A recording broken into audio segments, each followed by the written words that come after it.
How's it going, guys? Welcome back to another episode. In this episode, we're going to put a V-band clamp in the exhaust right there. So then hopefully I can get the turbo in with the downpipe already on it. That's my plan. Stab that right there and then trim this down some.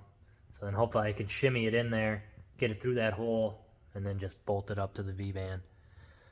Because I can't get to the bolts on the downpipe on this to the turbo.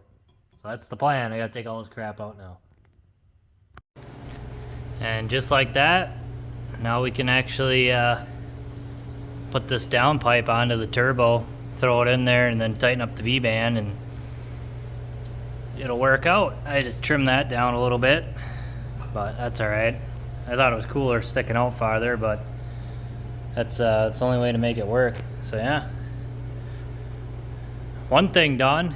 Gotta work on the cooling system. I got some quick disconnects coming. I'll need those because I'll have to build a little cool down station for this. Out of like a cooler and a radiator and stuff in there. Because there won't be any snow to cool the engine off, so. But I'll show that when the stuff shows up. Alrighty, guys, a little pause in the video. As you can see, we got a couple of pieces of junk in the garage. Got a Jag, LT Gray in there, Dustin. We got our vintage race coming up, so we got to get them going. This one's mine, 76 Nuvik. Custom chain case, got a 121 underneath it, heat exchangers on it, custom fuel cell, the old 530 liquid, bad unit, and then just the stock Jag for parts for that one. So this is why the video on this is going to take longer, because we got this crap in here. Alrighty, so got a grease dirt that's going to fit into the turbo, and then I still have that 10AN fitting on the bottom, so I'll put I'll just cap the bottom off, but to fill it I'll put one of these on the bottom, that drain, but to fill it I'll probably just crack this loose so then excess grease can come out the bottom, and then I'll tighten it up once I'm done. So that'll get threaded on. Pretty easy to thread on. So yeah, we're gonna see what happens when I put a little bit of grease in here. So I got that cracked. I gotta tighten that up, and then this is the grease I'm gonna use. We'll see what happens. It's all just a big experiment. All right, I got it all greased up. It's a little bit stiff to turn, but I think once it heats up some, it'll start spinning good. Either way, it might make it a little bit less boost and a little bit more lag, but that'll be all right. As long as it works, that's the main thing. Now I'll move on to the cooling system. I think I have everything to finish that up. Got a set of 150-pound Ford injectors to go in. Should support about like 200 horse. So we should be good there for fuel. Take out those LS1. Got a whole bag of them, all brand new. So that's freaking awesome. I'll get these swapped out. And then I also got here's the cooling. So I got a quick disconnect here.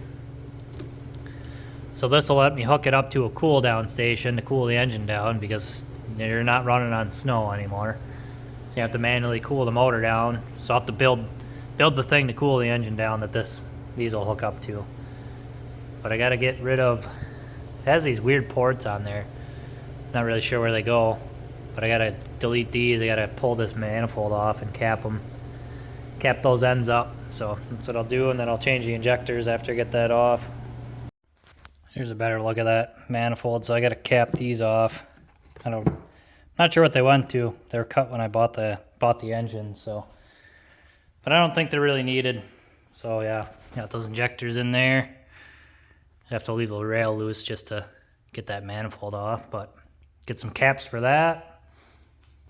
And then got to make sure I have enough hose clamps for all the coolant lines. So there's that'll be the inlet going into the pump, and then the pump will circulate through here. I think it goes around the cylinders and then out through here, and then this line will take it through the heat exchangers that are on the actual sled itself, and it'll complete its cycle. You know, it's always when I'm ready to film that stupid heater turns on. It takes forever to shut off too. So yeah, here's the cooling system. Had enough clamps and everything. Everything's looking real good. Got that quick disconnect in there. So then this will go down to a cooling station. It'll basically be like a cooler with some sort of cool in there, and then, you know, fill it up with ice and stuff. And that'll cool the engine down in between runs. I gotta mount the ECU. I still gotta stud that track and get it underneath there, but I'm waiting on a couple pieces for that. Skid frame, I need a couple plastic things that are wore out on it. So now I think I'll mount the ECU. Once I mount the ECU, I think I can go ahead and put the hood back on, which will be cool. Or maybe I'll get the seat on, figure out the seat too, because I think I gotta kind of mess with the mounts for that. The stud's busted off, so I'll get that thing mounted and get the ECU mounted, get the hood on. I think that'll be a lot done. Check it out, guys. Got the hood back on. I didn't think I'd be able to get it by myself, but I did. I had to trim this out a little bit. There was like a vent, one less vent that kind of went through here, and I had to open all this up. Not ideal, but that was the only way to get the hood to close. Otherwise it was hitting on all that.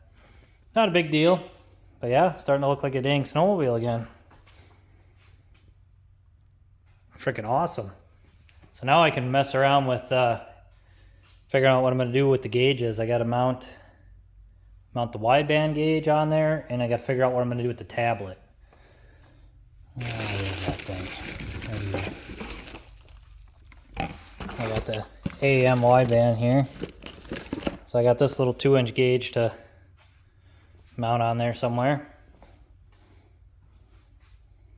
Not sure where. I gotta grab that tablet too to see what we're gonna put everything.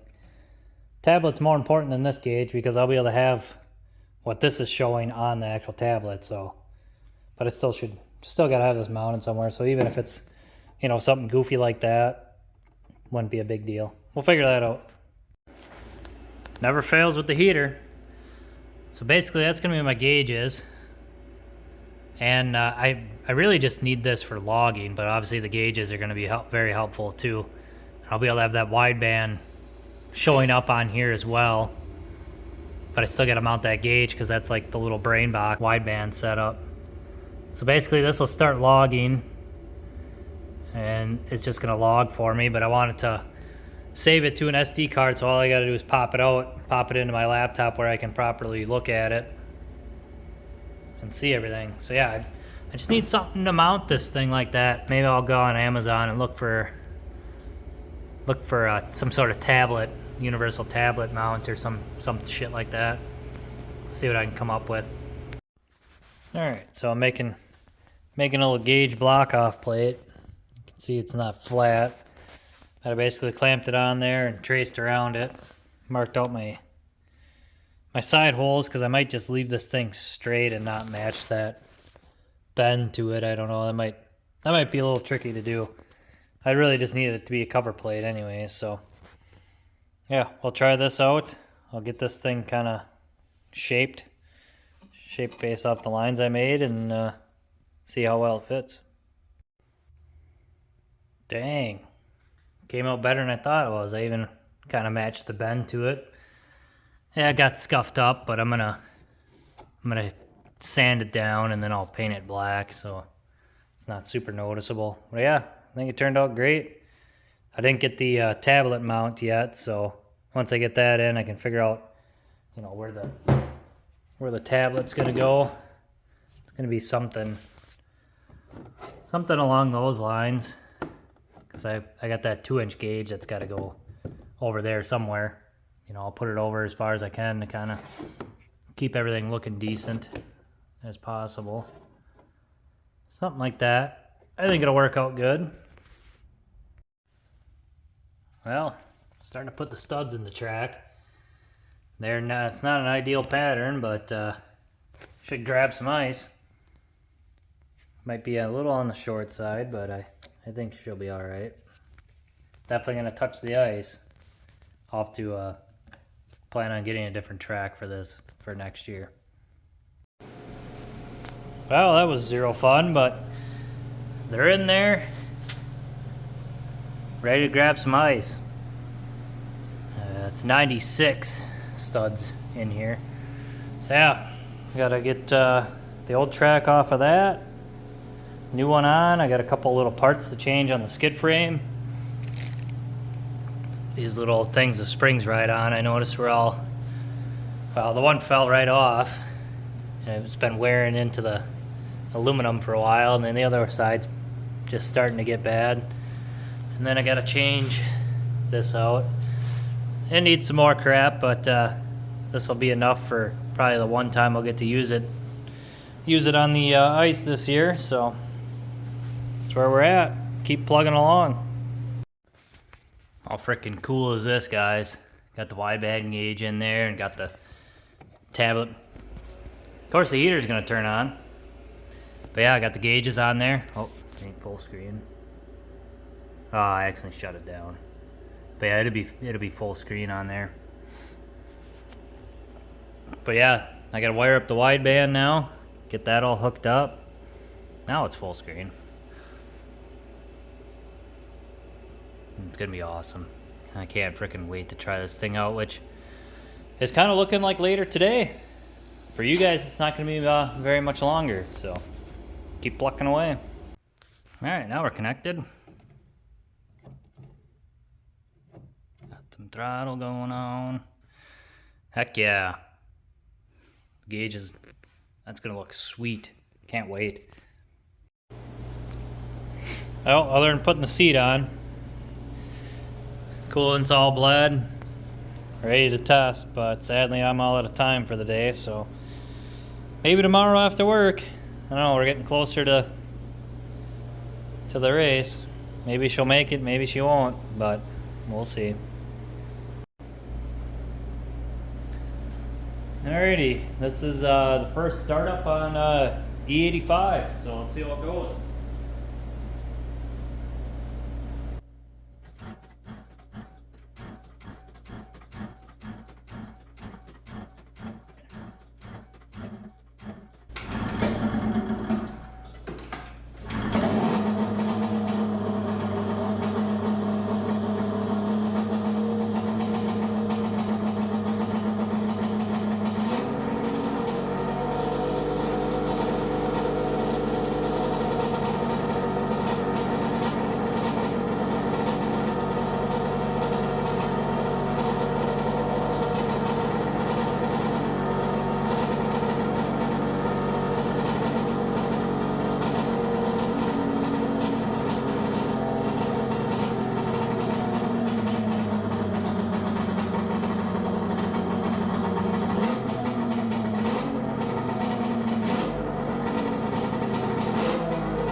So on those little runs, the last one I did a log, 12, it pretty much made 12 pounds of boost, which is way too much, and I don't have a way to control it right now. I need to buy an adjustable wastegate, I guess. I figured it'd be like 7 pounds, but I guess not. But it also hit the rev limiter, so I don't have any heavier weights I really can't change anything right now to control the RPM, so I'm not sure if I'll even be able to speed run it today, but we'll see.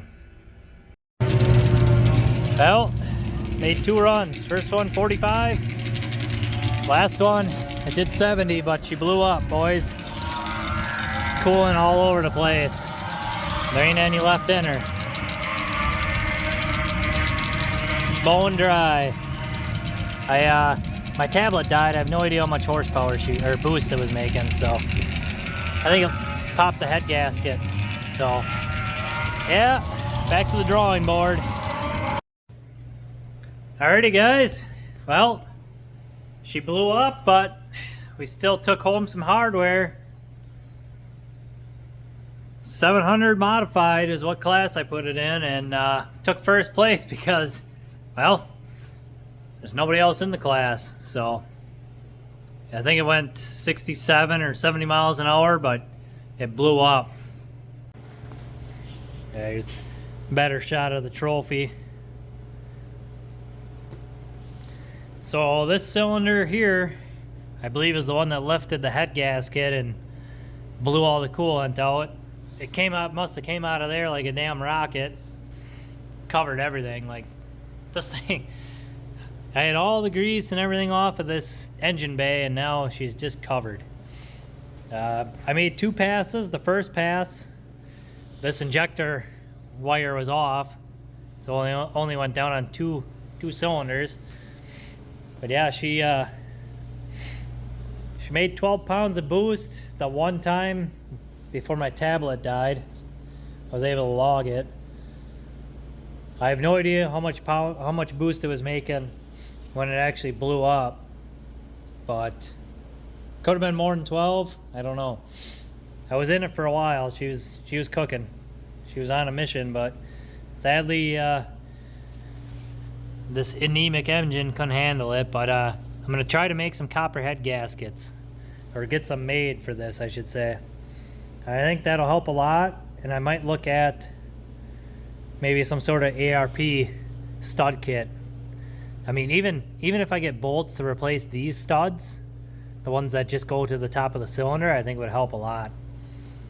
So that's my plan. I don't know if there's any more races the rest of the year that I'm going to make it to, but I still can make it to lakes and stuff to do testing. So yeah, if you made it this far, subscribe, leave me a like so I know you feel my pain, and yeah, we'll see you in the next one.